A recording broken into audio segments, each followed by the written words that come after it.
Bueno, autoridades de Ecuador anunciaron que los cortes de energía eléctrica aumentarán de 8 a 14 horas, pese a que el gobierno del presidente Daniel Noboa prometió que los apagones bajarían en forma paulatina y resaltan que el país enfrenta entonces una crisis hídrica sin precedentes, que obliga a adaptarse a escenarios cambiantes. El nuevo periodo de apagones comienza a regir a partir de este viernes, tal como lo informaron desde el Ministerio de Ambiente, Agua y Transición Ecológica. Mientras ocurre este grave racionamiento, el presidente ecuatoriano le está pidiendo ayuda a su vecina Colombia para que le suministre energía ante esta contingencia. Mientras tanto, se agudiza la crisis energética en esa nación ecuatoriana, que pasó entonces de cortes de luz de 12 horas diarias, como le dije, ahora a 14 horas, 2 horas más. Lo que para muchos ciudadanos no podía empeorar más se traduce en una crisis sin precedentes que ha obligado a las autoridades ultraderechistas a recurrir a nuevas alternativas de abastecimiento energético, incluyendo la reanudación de las compras de electricidad a Colombia. Según los medios nacionales, el gobierno ecuatoriano envió un borrador de resolución a las autoridades colombianas para permitir esta compra directa de electricidad, pero aún no ha recibido respuesta. Esto se traduce en cómo, irónicamente, las políticas neoliberales recurren en sus momentos más difíciles a los mismos gobiernos progresistas que critican, si entendemos que el gobierno de Petro es un gobierno progresista. Vamos a avanzar con este tema, pero antes debo recordarles que a través de estas redes sociales, a lo largo del día, hemos sondeado la opinión de nuestros usuarios sobre el tema de hoy. Algunos de ustedes ya han participado respondiendo a la pregunta que les hicimos al respecto, pero vamos a recordarla para que otros participen. Tal como hemos adelantado, el gobierno de Ecuador solicita ayuda a Colombia para tratar de enfrentar la crisis energética con apagones de hasta 14 horas. Entonces le preguntamos a ustedes, amigas y amigos, ¿qué debería hacer el presidente ecuatoriano? Hemos colocado 4 opciones. La número 1 es renunciar, por supuesto, a su cargo, ¿no? Número 2, adelantar las elecciones. Número 3, solicitar apoyo a potencias a nivel mundial. Y número 4, convocar a la participación popular para la solución. Pero hemos agregado otra más. Quizás será privatizar la empresa eléctrica. ¿Qué creen ustedes? Una respuesta para que acompañemos entonces una tendencia de la opinión de nuestra audiencia. Al final conoceremos eso, ya saben ustedes que está ubicada no solamente en este código QR, sino también en nuestra cuenta de Telesur TV en Telegram. Bueno, para nosotros apoyarnos en un diagnóstico más preciso sobre esta situación, como es costumbre en el programa del Mundo del Sur, nosotros acudimos a especialistas, a expertos. En este particular vamos a hablar con el exministro del Agua, que estuvo durante el gobierno de Rafael Correa. ¿Ok? Vamos a tenerlo acá. Ayúdame un momento de nuevo con producción para identificar el nombre de nuestro invitado de hoy. Se trata de Alexis Sánchez. Bienvenido, profesor Sánchez. ¿Cómo le ha ido?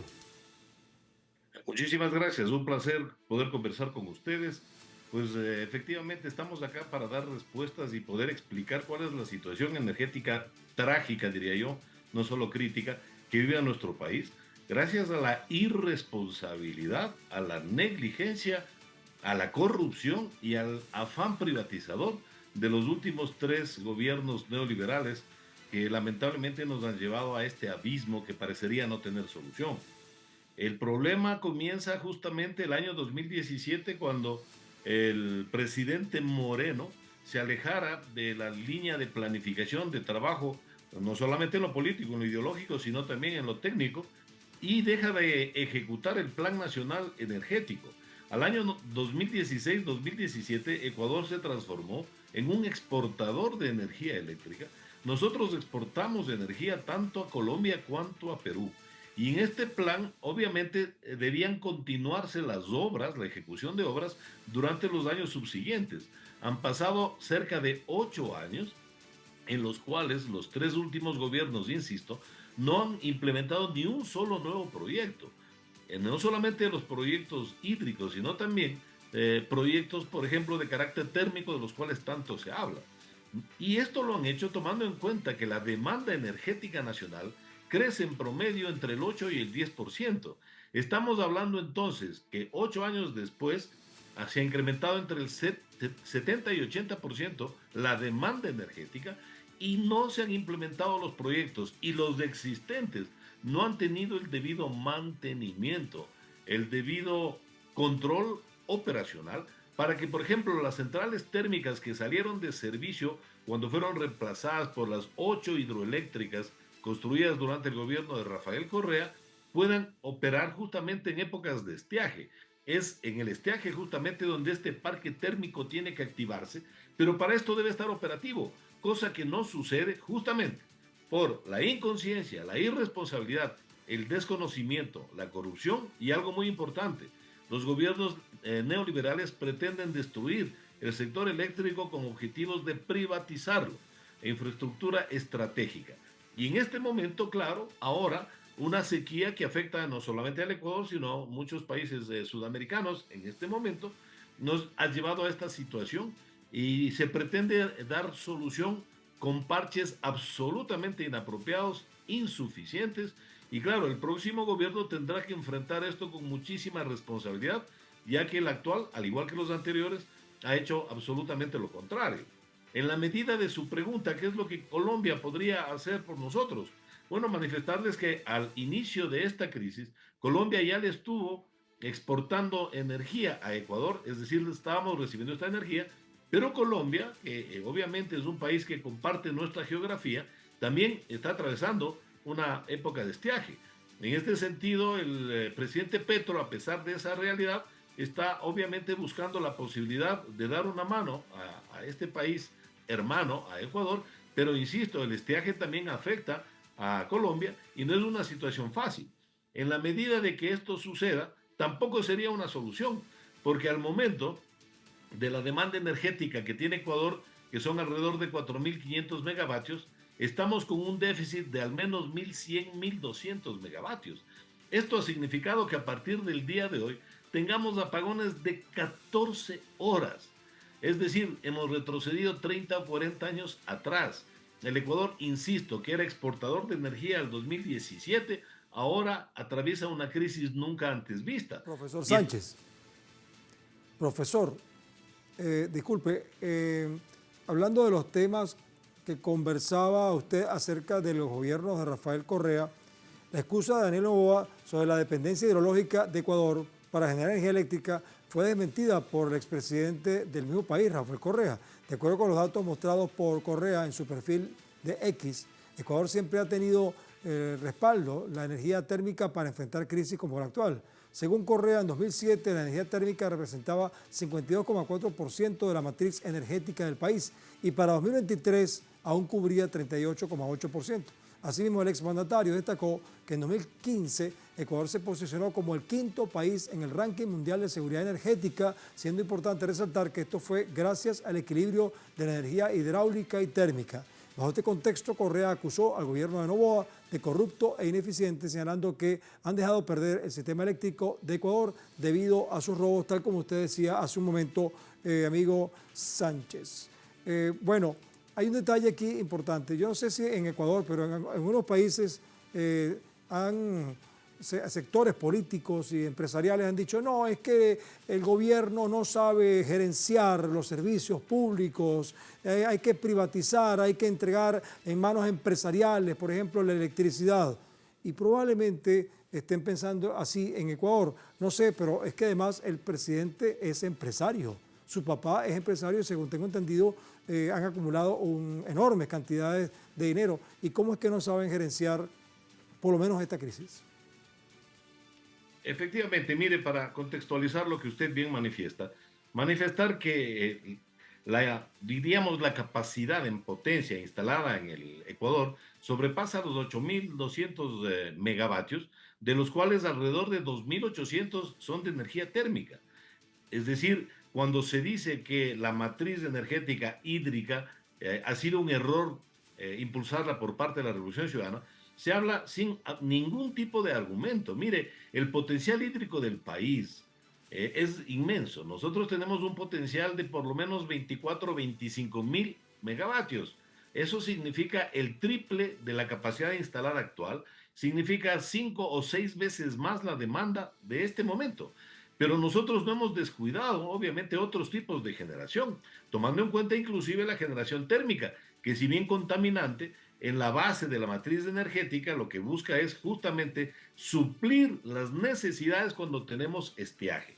Pero no solamente esto, fíjese que en términos hídricos, nosotros hemos visto la posibilidad de que los proyectos hidroeléctricos pertenezcan no solamente a la cuenca de la Amazonía, que es una de las dos grandes cuencas hidrográficas del país, sino también a la cuenca del Pacífico. Y tal es así que, por ejemplo, la central hidroeléctrica Toachi-Pilatón, que se encuentra justamente hacia el Pacífico o en la cuenca del Pacífico, no ha sido terminada en casi 8 años, cuando nosotros la dejamos en alrededor del 92% de su ejecución.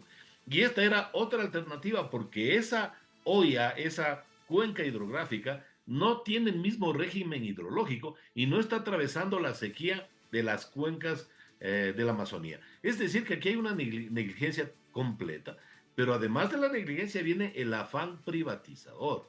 Y obviamente se quiere vender la idea de que privatizar la energía o el sector estratégico sería una solución, lo cual es absurdo en términos, primero, de que la Constitución de Montecristi brinda la posibilidad, y al igual la ley eléctrica en el país, de la inversión privada, justamente en lo que significa no solamente generación eléctrica, sino algunos otros espacios. Profesor Pero Sánchez, lo que sucede...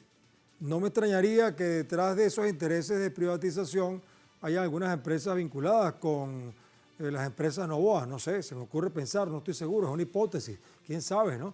Bueno, las crisis energéticas no solo azotan a Ecuador, sino también a Chile, Brasil, Cuba, ya sabemos lo que pasa en Cuba, México, Argentina y otros grandes países, y especialmente latinoamericanos. La sequía histórica por la que atraviesan los países, sumado a la dependencia de potencias hegemónicas para producir energía eléctrica en las naciones, agrava los suministros ocasionados, en este caso, generando prolongados cortes hasta de 20 horas, como es el caso de Cuba. Sin embargo, el patrón común que se ha evidenciado entre las regiones es la falta de inversión a la infraestructura energética aunada a la crisis climática.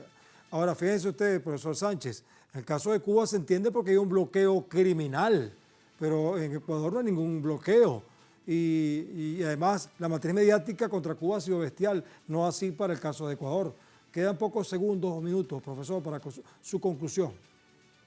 Bueno, justamente, mire, el caso de Cuba no solamente es criminal por el bloqueo, sino que adicionalmente Cuba no tiene los recursos hídricos, el potencial hídrico que tiene Ecuador, por ejemplo, y depende enteramente de otras fuentes de energía, como la térmica, y en este caso ese bloqueo impide justamente un mantenimiento adecuado, impide la restitución, ¿no es cierto?, de todo lo que significa maquinaria, automatización, etcétera. Son dos casos absolutamente distintos.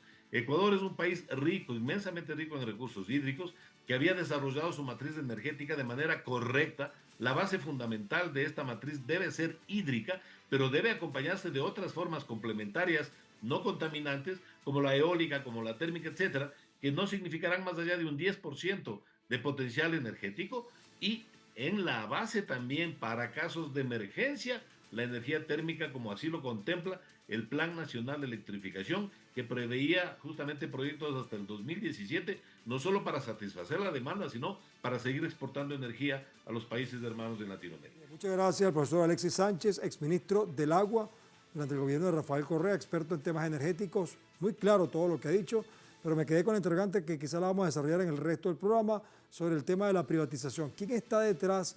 ¿Qué intereses hay? ¿Qué empresario puede estar interesado en eso? Bueno, muchas gracias, profesor Sánchez. No me responde usted porque vamos a buscar eso en la próxima parte. Gracias. Muchísimas gracias a ustedes, siempre a las órdenes. Claro. Bueno, vamos entonces a cerrar el primer bloque del programa. Recuerden que pueden seguir participando con esta pregunta que está aquí en este código QR, con las opciones de respuesta, y también está, por supuesto, en Telegram, en Telesur TV. Al final vamos a ver entonces los resultados. Por lo pronto vamos a hacer una pausa y cuando regresemos justamente vamos a ver qué horizonte hay para Ecuador en este escenario de oscuridad que tiene, en este túnel por el que están pasando, a ver qué soluciones hay, si se trata de una solución de carácter técnico o de una solución de carácter político. ¿Qué creen ustedes? Bueno, es el mundo desde el sur.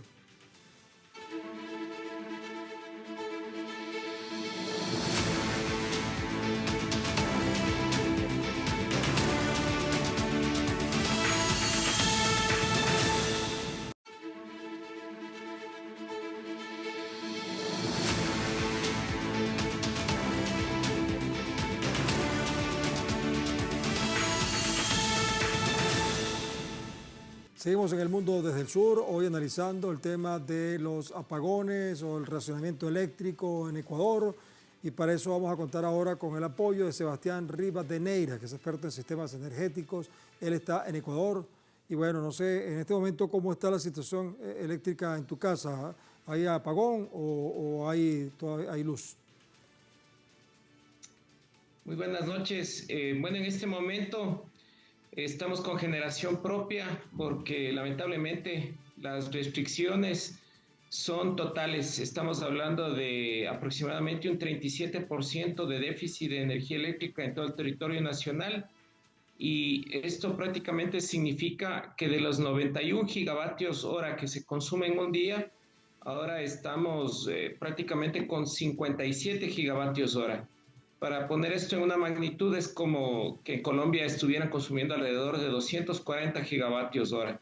Entonces, las importaciones que teníamos nosotros desde Colombia nos ayudaban con 10 gigavatios hora, es decir, una equivalencia de más o menos unas 4 horas más de energía al día. Por eso son las 14 horas de racionamientos que en este momento tenemos. Muy bien, Sebastián, tú eres experto en sistemas energéticos, pero bueno, este es un tema que va más allá de el aspecto, digamos, técnico, me imagino yo. Yo no sé si estás en condiciones, tú, por tu propia naturaleza, de aportar alguna idea. ¿Esto es un tema de carácter técnico, un tema de carácter económico o un tema de carácter político o todas esas cosas juntas? Bueno, el desastre el cual está viviendo el Ecuador se debe a que la política ingresó en un área netamente técnica. Entonces, las decisiones que debía tomar el Centro Nacional de Control de Energía lamentablemente estuvieron supeditadas a decisiones políticas con carácter electoral por parte del actual presidente, el cual ha cambiado 4 ministros de energía que no tenían el perfil profesional idóneo para aquello, e inclusive la actual ministra encargada es abogada y no tiene ningún conocimiento respecto a estos temas eminentemente que son energéticos. Ahora bien, sí existen soluciones para la crisis. De hecho, la primera solución se la planteó el 10 de enero y la segunda solución fue el 20 de abril, pero el presidente ignoró estas recomendaciones y ahora 18 millones de ecuatorianos estamos pagando las consecuencias de no haber tomado en consideración la instalación de barcazas nucleares que de manera temporal podrían ayudar a cubrir este déficit de aproximadamente unos 30 gigavatios hora al día, mientras paralelamente se inicia la construcción de proyectos que tienen un retraso de aproximadamente 8 años. 8 años en los 3 últimos gobiernos, me refiero a los gobiernos de Lenín Moreno, Guillermo Lasso y el actual Daniel Noboa, en el que no han ejecutado los proyectos.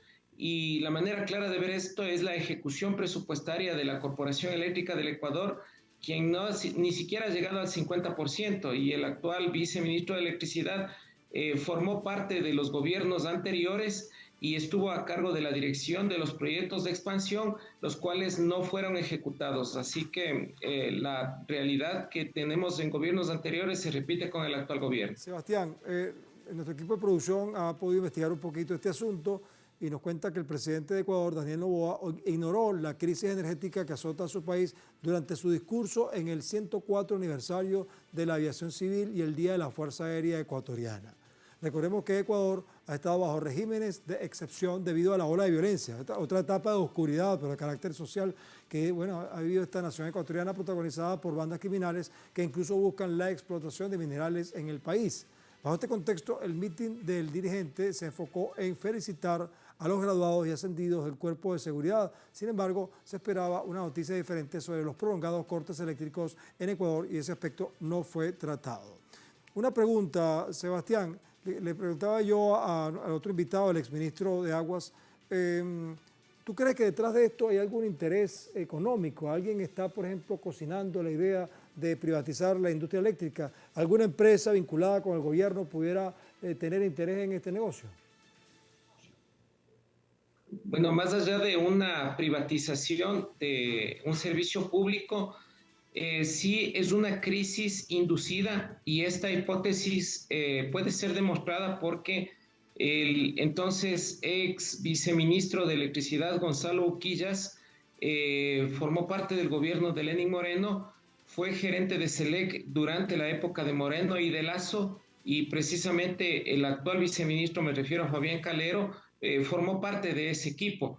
Entonces, ellos desde el año 2022 ya viajaron a Turquía con el objetivo de contratar esta barcaza de 100 megavatios cuando el déficit es mucho más alto. Se está hablando de alrededor de los 1.280 megavatios. Sin embargo, todos los análisis que se han hecho en la parte de la crisis han sido a nivel de potencia, cuando los correctos análisis son a través de la energía. Entonces, son 30 gigavatios hora al día que el Ecuador demanda, y esta crisis se va a volver a repetir todos los años de manera indefinida hasta que no se construyan los grandes proyectos que no solamente son hidroeléctricos, sino que tienen que tener un complemento en los proyectos térmicos que tengan fuentes mucho más baratas de combustible, como son el carbón o las centrales nucleares, y dejar de consumir los hidrocarburos internamente y más bien exportarlos, importar los combustibles baratos, exportar los combustibles caros, en este caso los productos del petróleo. Esa sería la única forma de virar la debacle económica, ya que el país, después de enfrentar una crisis como el COVID y del feriado bancario que hubo en el año 99, ahora estamos atravesando el feriado eléctrico. Sebastián, vamos a ver ahora un dato vinculado con el asunto internacional. A esta crisis se le suma la atención a la nación de grandes bloques financieros internacionales aliados al hegemonismo.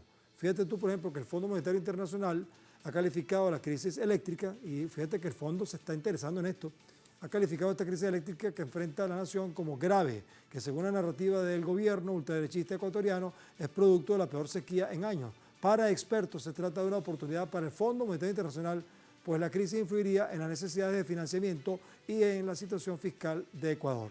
Asimismo, el Banco Interamericano de Desarrollo, el BID, asegura que la crisis hidroeléctrica significa una oportunidad para lo que califica como el megadesarrollo de la nación, donde la empresa privada podría invertir en materia eléctrica. Sin embargo, algunos expertos aseguran que para la ciudadanía esto significaría un posible aumento de los costos de servicios. Y para el sector privado se trata de una oportunidad en bandeja de plata para implementar las políticas neoliberales de privatización en un contexto donde la nación está incrementando su deuda con ambas instituciones financieras. Y aquí vuelvo a la pregunta. ¿Hay interés de algunos sectores extranjeros en la crisis energética de Ecuador? No sabemos si para meterle las manos al negocio o para ayudar al pueblo ecuatoriano. ¿Qué hay detrás de esto?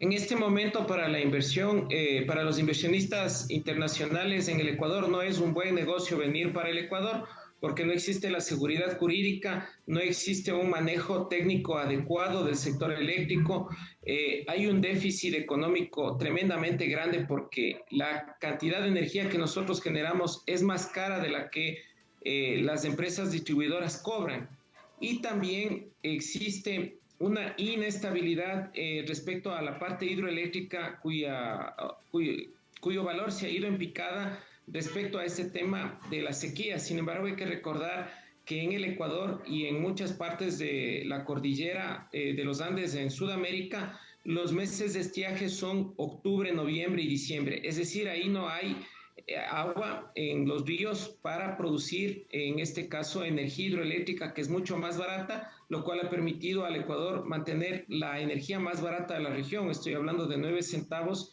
el kilovatio hora. Sin embargo, es necesario las centrales térmicas como un complemento de energía firme que brinden este tipo de confiabilidad al sistema durante las épocas de estiaje y no depender de eventos meteorológicos.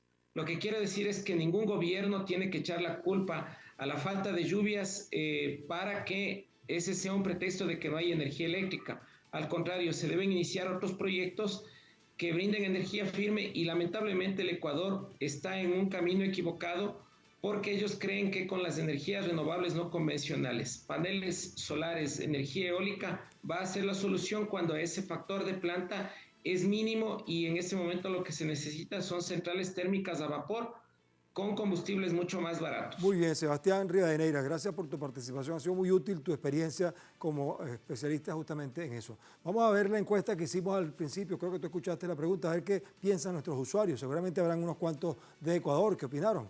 El gobierno de Ecuador solicita ayuda a Colombia para tratar de enfrentar la crisis energética con apagones de hasta 14 horas. Entonces le preguntamos a la audiencia, ¿qué debería hacer el presidente ecuatoriano al respecto? La primera opción que colocamos fue renunciar. ¿Sabes cuánto contestaron? 64%. 2/3 de la audiencia piensa que él debería renunciar al cargo de presidente para resolver el tema de la electricidad. 11% piensa que es bueno adelantar las elecciones. 7% piensa que hay que solicitar apoyo a una potencia mundial. 16% piensa que hay que convocar la participación popular para la solución y solo 2% piensa que sería bueno privatizar la empresa eléctrica. Te llevas a esa información entonces, Sebastián. Muchas gracias. Hasta la próxima. Un gusto, gracias por la oportunidad y el Ecuador tiene que salir de esta crisis con un nuevo gobierno. Eso es. Bueno, muchas gracias. Bueno, algunas personas afirman que para poder apreciar la importancia de la luz se debe pasar por un periodo de oscuridad. Eso suena bien cuando hablamos en términos filosóficos y lo asociamos con la manera como las personas deben asumir episodios oscuros en su vida para que puedan vivir con más intensidad los momentos claros de la vida. Pero suponemos que el gobierno de Ecuador no está aplicando hasta 14 horas de racionamiento eléctrico para que la población le dé más valor a la electricidad cuando ella se reactiva. Pero en términos sociopolíticos es probable que parte de la población ecuatoriana esté observando los periodos de oscuridad que están viviendo como una señal de que deben buscar la luz al final de este túnel por el que está pasando este país en el mundo desde el sur.